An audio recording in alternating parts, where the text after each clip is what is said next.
You got Kirby Smart against the new coach, Kalen DeBoer, who came from the University of Washington. You got two Heisman Trophy candidates head-to-head. Christian Beck, who I think is a really unsung hero at Georgia at quarterback, against Jalen Milroe, who I think is a dynamic, multi-position, multi-purpose quarterback. This is going to be a big game. I think it's going to be a hard game. I got Georgia to win that. USC coming off a really tough loss at Michigan. Home, they get the Wisconsin Badgers.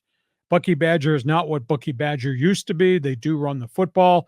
That's a problem at USC, though, because their defense got chewed up by Michigan last weekend. And by the way, SC has just lost their top defensive tackle.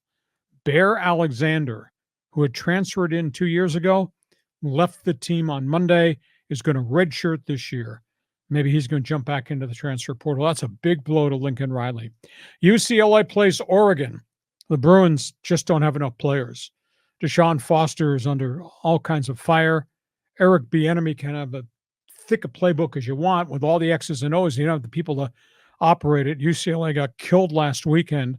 They got to go to Eugene, and they're going to face Dylan Gabriel. And Dylan Gabriel is the one who committed to go play for Chip Kelly, and in the last minute changed his mind and wound up going to the University of Oregon.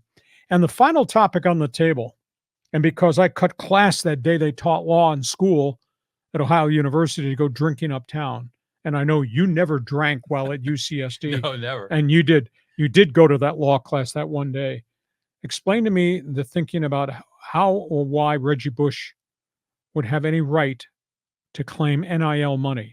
He has filed a lawsuit against SC, Pac-12, NCAA.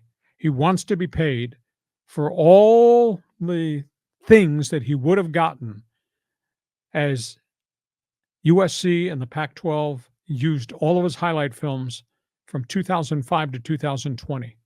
He says, because there's NIL money out there now for players at 2024, I should be compensated for every time you used me dating all the way back to 2005 after he left USC.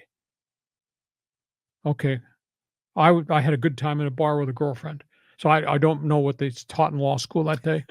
Just tell me what rationale he has that thinks he's owed past money when there was never an NIL and there was never any rules about that type of compensation back when he was coming out of USC.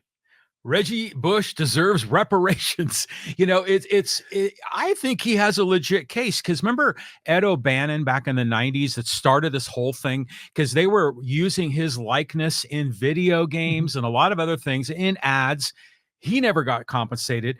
Reggie Bush, by the way, it's almost like a marijuana conviction. You know, it's like if people get thrown in jail for marijuana and then you suddenly legalize marijuana, then those people need to get out of jail. And I think Reggie Bush needs to get out of jail. I think he deserves that. And, you know, I know we're using Reggie Bush clips in this podcast on some of the video content. So I say free Reggie Bush. You should have gone drinking uptown the same day. I'm not sure how you interpreted the professor's speech, but that's the Reggie Bush story. I don't see it. I don't understand it. But they filed damages to go to court. From that